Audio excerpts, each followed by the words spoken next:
Oh, there he is. Okay. Rudy is sitting down in the middle. Hi, Rudy. Okay. This is going to be a little bit longer, and I apologize, but I'll be quick as possible. So I would like to introduce Dr. Rudy Magnone. I have known Rudy for about 10 years now. He came to us as a CASA volunteer, but since then he's done much more for our agency. For all of us that work here at Worcester Youth and Family, we see the sweet man who comes in with a smile, gives all the ladies a hug, brings us treats, warms up his coffee, and gets down to work. However, I have to take this time to tell you about his incredible accomplishments.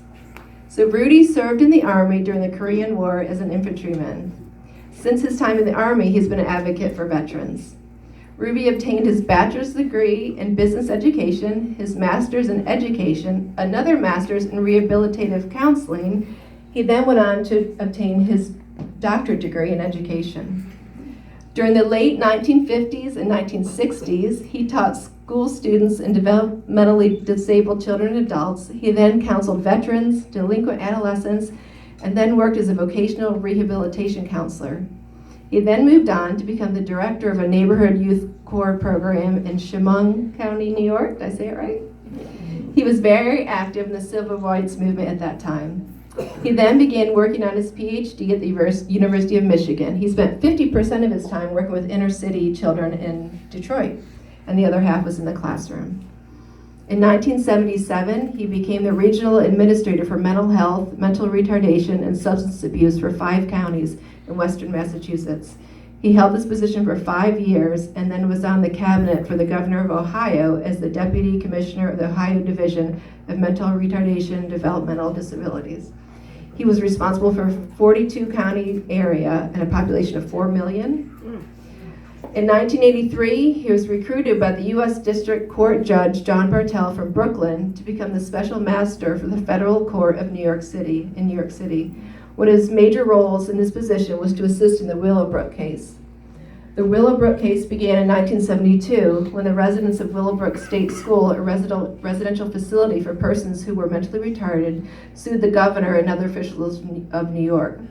They claimed deplorable conditions and the school violated their constitutional rights as citizens. Rudy's primary function was to serve as the link between the parties and the court.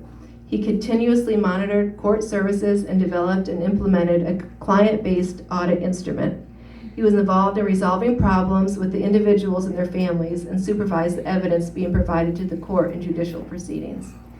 In 1997, he was reassigned to Augusta area in Georgia, and he was named the Chief Facilities Administrator for a mental health hospital and a mental retardation facility.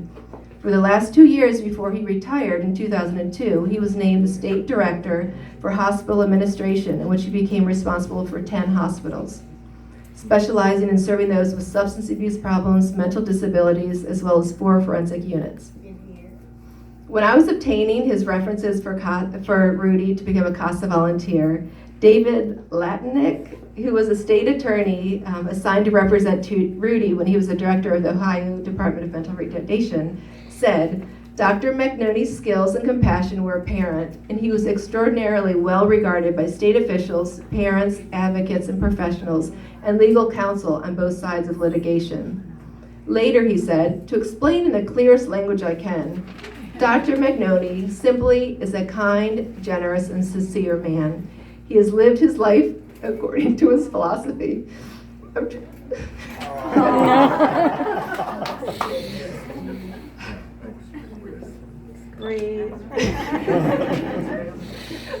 treating people with decency and dignity regardless of their circumstance. Somewhere in his history, Rudy found the time to marry the love of his life, Bernice. They've been married for 66 years. They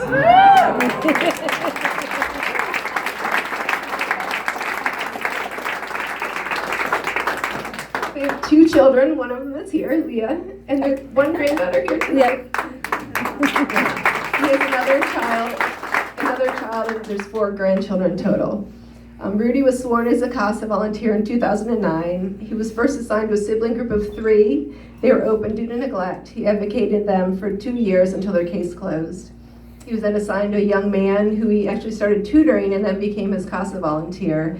and he held on to that case for a year until he was reunified with his mother. He had 2 other cases. One was the teenage boy that he had for actually 3.5 years. I didn't realize it was that long. And that child was placed in the custody of his aunt in the Western Shore.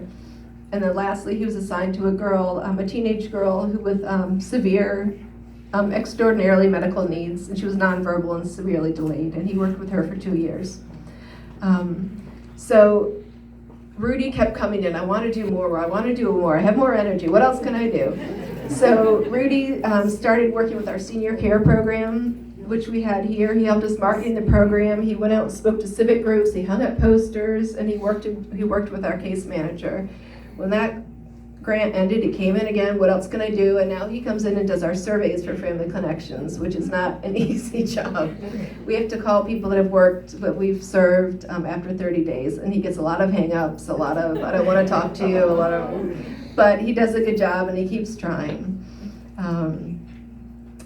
So before I wrap up, one thing I can't forget to add is that at age of 40, Rudy went skydiving. 80, I'm sorry, 80. And then he did it 85, he was skydiving again. And he's told us that he's going to keep on doing it until the doctors say he can't. So, in closing, Rudy Magnone is an amazing, loving, devoted person who's truly made a difference in the lives of others. Please join me in honoring Dr. Rudy Magnone.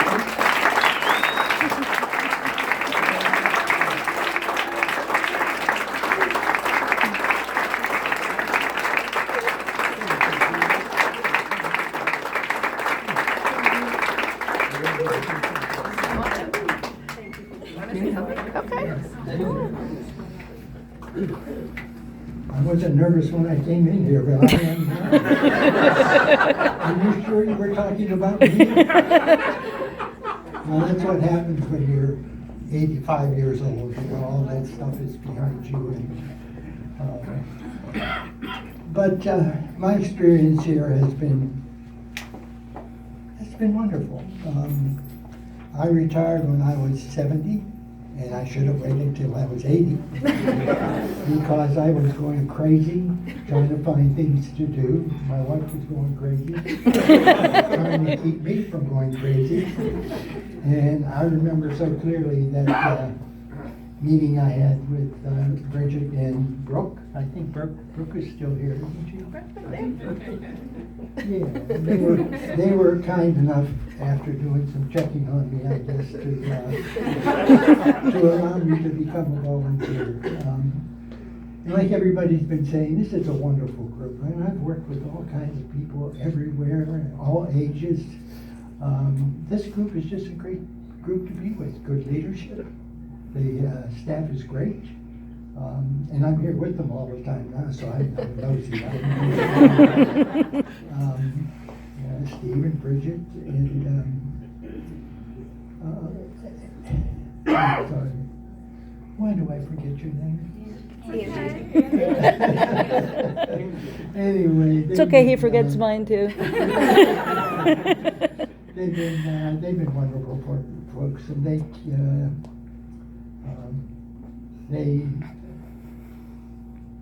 take good care of me. The whole staff. I see how hard they work. I see the kind of work they get done. And I see how they get along and work together here in this facility. So, anyway,